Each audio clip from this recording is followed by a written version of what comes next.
Hubot-hubad na patay ang 47 anyos na isang lalaki na nagngangalang Nathan Nebres matapos siyang pagsasaksakin ng maraming beses sa kanyang apartment. Sa katunayan, sa brutal nang nangyari sa lalaki, ay inakala ng iba na maaaring ilang tao ang may kagagawa nito.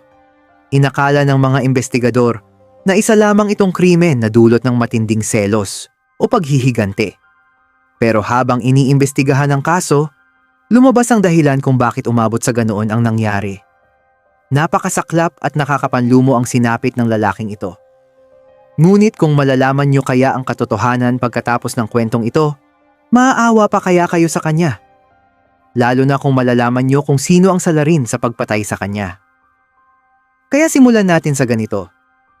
Mga kabayan, pakinggan natin ang nakakasulasok na kwento ng pamilya Nebres. Si Mary Ann o Mary Ann Nebres, ang pangunahing karakter natin sa kwentong ito. Anak siya ni Nathan Nebres. Noong panahong yon, isa na siyang ganap na dalagita.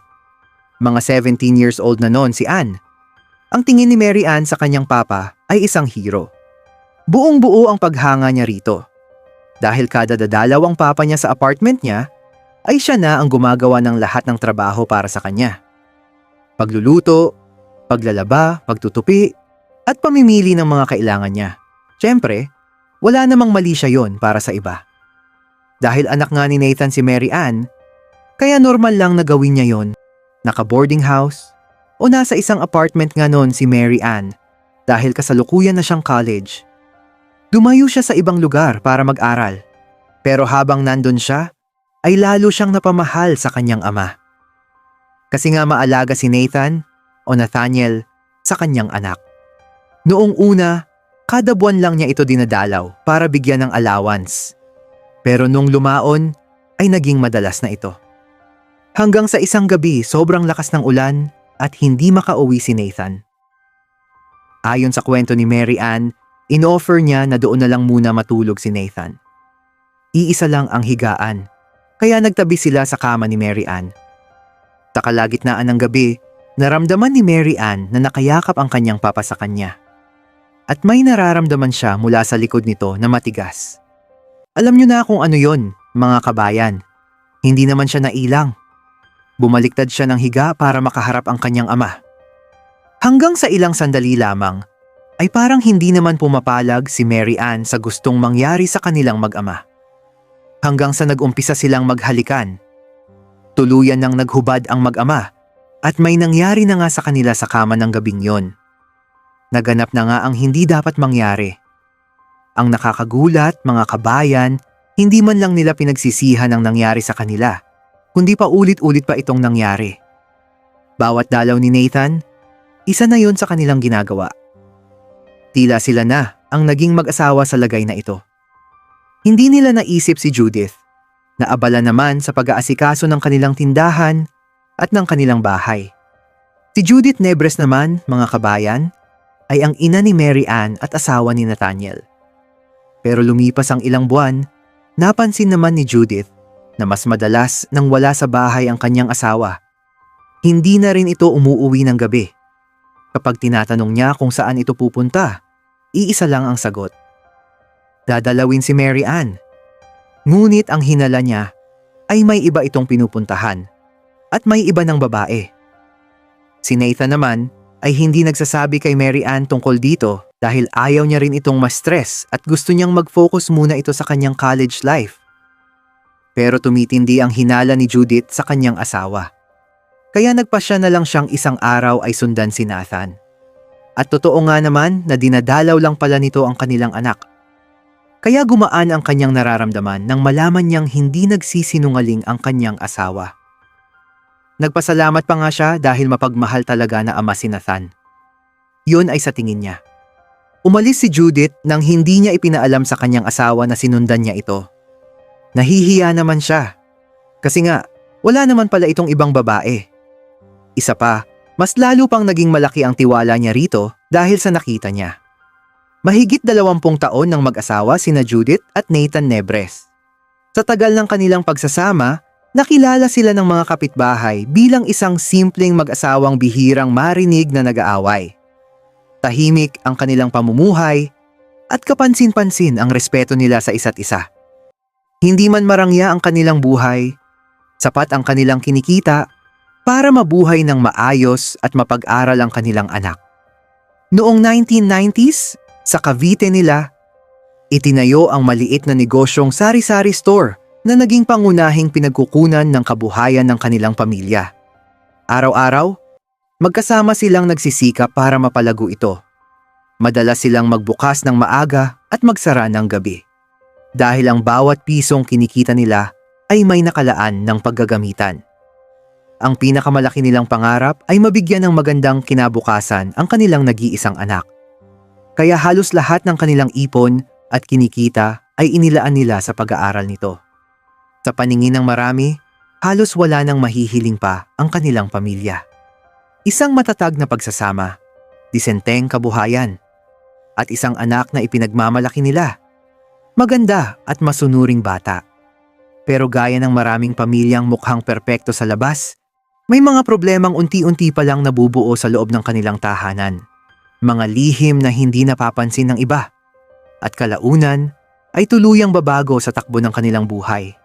Habang lumalaki si Mary Ann, napansin ng mga kakilala nila na sobrang close ng mag-ama. Which is, wala namang problema. Dahil maraming bata ang nagnanais na maging close sa kanilang magulang. Si Nathan ang laging naghahatid at sumusundo sa anak sa kanyang eskwela. Mula elementary hanggang tumungtong ito sa high school. Kapag may kailangan si Mary Ann, agad itong binibili ng kanyang ama. Laruan, damit, sapatos, pagkain, at kung ano-ano pa. Para sa iba, normal lang yon. Pero para kay Judith, may mga pagkakataong pakiramdam niya ay siya na ang laging naiiwan. Dahil nga mas busy si Judith sa kanilang tindahan, mas maraming oras ang kanyang asawa sa kanilang anak. Kapag bakante naman siya, gawaing bahay ang kanyang pinagkakaabalahan. Isang araw, habang nagtutupi ng mga nilabhan si Judith, narinig niya ang mag-ama na nagkukulitan sa kwarto. Nakangiti pa naman siya nung una. Pero maya-maya, may nakita si Mary Ann sa higaan. Dugo na nanggaling sa kanya. Napasigaw siya. Nag-alala si Judith at agad niya itong tiningnan. Nakita niya rin ang dugo at nagulat. Ang una niyang naisip ay may ginawa si Nathan sa kanilang anak. Agad niyang hinila si Mary Ann at chinek ang katawan nito. Pero nalaman niya na dinatnan na pala si Mary Ann. Napawi naman ang paghihinala ni Judith. At syempre, nakahinga rin siya ng maluwag. Dahil hindi pala yon gaya ng nasa isip niya. Lumipas ang panahon. Nagdalaga na si Mary Ann. Lalo siyang gumanda at pati ang kanyang katawan ay nagkaroon ng laman. Masasabi mong sexy talaga siya. Napansin yon ng lahat lalo na si Nathan na halos hindi matanggal ang tingin sa kanyang anak. Hindi rin naiwasang magkaroon siya ng mga manliligaw. Tuwing may dumadalaw na lalaki, tila nag-iiba ang timpla ni Nathan. Pinaparamdam niyang ayaw niya sa lalaki at sinisindak niya ito para hindi na bumalik at hindi na rin tumuloy sa panliligaw sa maganda niyang anak. Sa katunayan, may isang araw ng linggo na may manliligaw ulit na dumalaw. May itsura rin ito at may dala pang bulaklak para kay Mary Ann. Kinikilig naman si Mary Ann at nakangiti. Masaya rin si Judith at mukhang boto rin siya sa lalaki dahil anak pala ito ng kumare niya na nasa abroad. As usual, hindi na naman approve si Nathan. Kung sa mga naunang manliligaw ay hinahayaan lang ni Judith si Nathan na magsungit, sa pagkakataong ito ay sinuway niya ang kanyang asawa at kinausap. Bakit hindi natin bigyan ng tsansa itong binata? Mukhang mabait naman siya at kaya niyang panindigan si Mary Ann. Ano ka ba? Bata pa lang ang anak natin. Pag-aaral muna ang asikasuhin niya, hindi ang pagbo-boyfriend. Sagot ni Nathan. Pagkatapos ay kinausap niya ang manliligaw ni Mary Ann. Iho, pasensya ka na at nag-abala ka pang pumunta rito. Pero hindi interesado ang anak ko. Mabuti pa, umuwi ka na at dalhin mo yang mga dala mo. Ganon ang mga linyahan ni Nathan na parang ipinagdadamot ang anak. Kung titignan ay parang protective lang siyang ama. Pero hindi pala ganon ang ibig sabihin nun. Kitang-kita naman sa mukha ni Mary Ann na interesado siya. Habang pinapanood niyang paalisin ang kanyang manliligaw, paunti-unti rin siyang nalulungkot. Walang nagawa ang lalaki at nagpaalam na lang. Gayunpaman, para kay Mary Ann, naniniwala siya sa kanyang papa na alam nito ang nakakabuti para sa kanya. Kaya sinunod niya na lang ito at sa tuwing may magtatangkang manligaw sa kanya ay deretsahan na niyang binabasted. Dahil lang sa bilin ng kanyang ama. Hanggang sa dumaan ang mga araw, buwan at taon. Tumuntong na nga sa college si Mary Ann. Kinailangan niyang magrenta ng apartment sa Maynila dahil hindi naman kaya ang araw-araw na uwian. Kaya dito na rin nag-umpisa ang madalas na pagdalaw ng kanyang ama para bantayan pala siya. Halos linggo-linggo itong dumadalaw sa apartment ni Mary Ann. Hinahatiran siya ng grocery at kinakamusta ang anak. Ang paliwanag niya kay Judith, gusto lang niyang siguraduhing ligtas ang anak dahil mag-isa itong nakatira sa Maynila at marami raw loko-loko doon. Tama naman ang reasoning ng ama, hindi ba? Kaya hindi naman nagtaka si Judith nung una. Lalong naging madalas ang pagpunta ni Nathan sa apartment ni Mary Ann, lalo nang makita niyang may naghatid dito sa apartment na isang lalaki.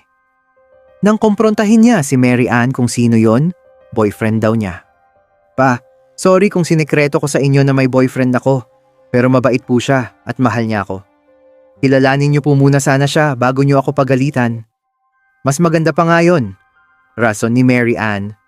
Ngumiti si Nathan, ngunit mapait ang nangiti niya.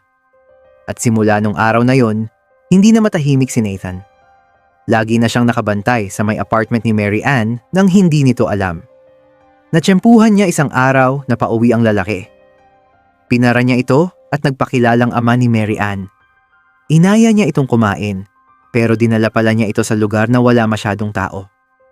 Pinagbantaan niya ang lalaki at itinutok ang kutsilyo sa tagiliran nito.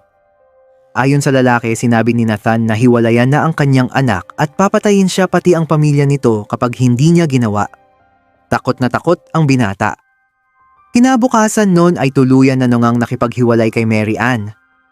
Sobra ang iyak ni Mary Ann at halos hindi makakain at makatulog dahil sa sobrang pagka-broken hearted.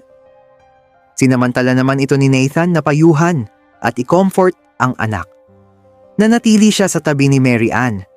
Gumagaan naman ang pakiramdam ni Mary Ann tuwing andyan ang kanyang papa. Pero lingid sa kaalaman ni Mary Ann na may iba palang pagtingin ng kanyang ama sa kanya. Hanggang sa umabot na nga ang gabing umuulan. At mula noon ay nagsimula ang lihim na relasyon ng dalawa nang walang kaalam-alam si Judith. At ito yung twist, mga kabayan. Di ba nga napanatag na ang loob ni Judith nung makita niyang ang anak nila ang dinadalaw ni Nathan? Hindi pala doon natapos ang hinala ni Judith. Pag-uwi niya ng bahay, saktong nadatnan niya ang kanyang ina at ama.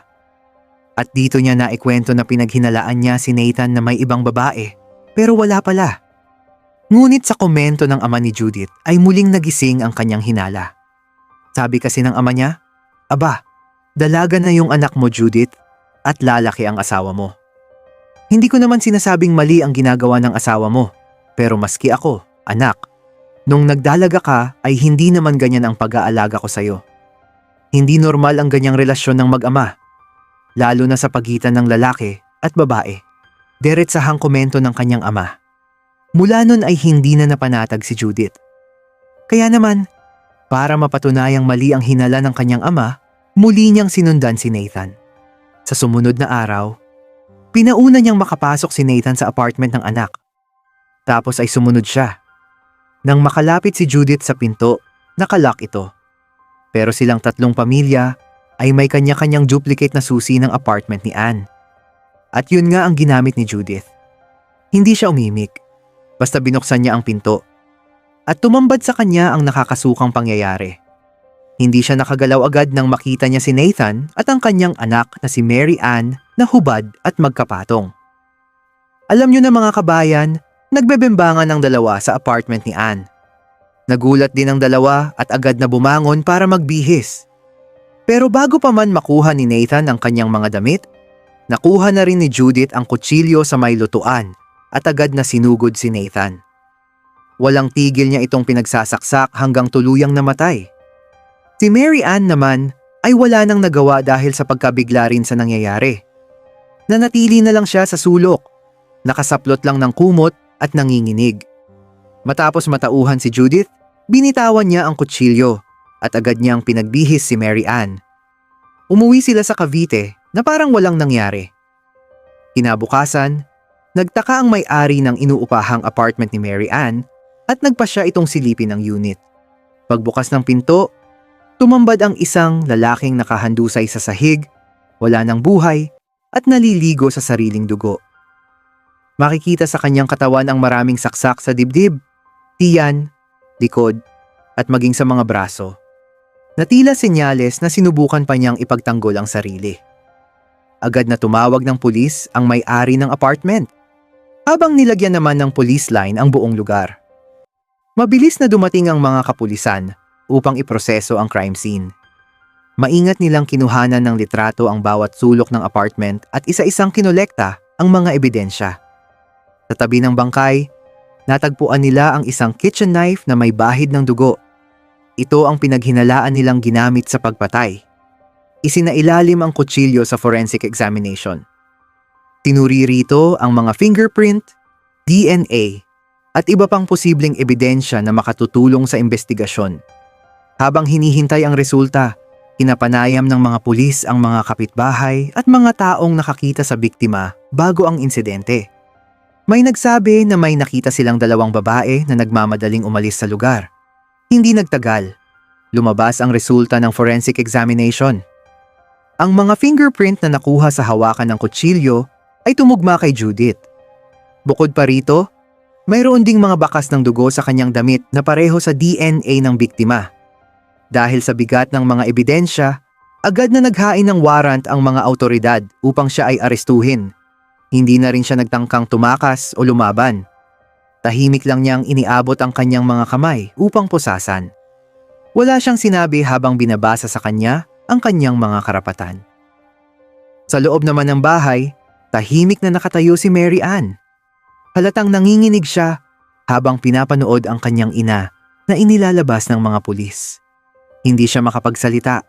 Halo-halong emosyon ang kanyang nararamdaman. Takot, lungkot, at matinding guilt. Hindi niya alam kung paano haharapin ang nangyari, lalo na't ang kanyang ina ay inaaresto na sa pagpatay sa kanyang ama, na mahal din niya at nagdurusa pa rin siya sa pagkawala nito.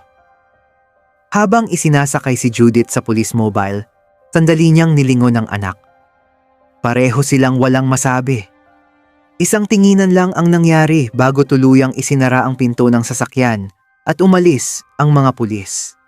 Nang magsimula ang paglilitis, iniharap ng prosekusyon ang lahat ng ebidensyang nakalap laban kay Judith. Ipinakita sa korte ang forensic report, ang resulta ng DNA examination, mga larawan mula sa crime scene, at maging ang testimonya ng mga saksi na nakakita sa kanya malapit sa apartment nung gabing nangyari ang krimen. Pati na rin ang kutsilyong ginamit. Hindi itinanggi ni Judith na siya ang pumatay sa kanyang asawa. Sa halip, buong tapang niyang inamin ang kanyang ginawa. Sa kanyang testimonya, sinabi niyang matagal na niyang pinaghihinalaan ang kakaibang closeness ng kanyang asawa at ng kanilang anak na si Mary Ann. Hanggang sa nahuli na nga niya, ito sa akto na may relasyon na pala talaga ang dalawa sa kama. At nung tawagin naman si Mary Ann, ay doon niya na ikwento kung kailan sila unang nagsiping ng kanyang ama. Dahil sa pag-amin ni Mary Ann na nahuli nga sila ng kanyang ina, ay yun naman ang ginamit ng depensa para ipagtanggol si Judith. Dahil sa batas ng Pilipinas, pareho ang karapatan ng asawa, babae man o lalaki, sa ilalim ng tinatawag na Article 200 at 47 ng Revised Penal Code, o death or physical injuries inflicted under exceptional circumstances. Magagamit mo ito kung nahuli mo mismo ang iyong asawa na nakikipagtalik sa iba o nakikiapid sa iba. Pero kailangan mo pa rin itong patunayan sa husgado.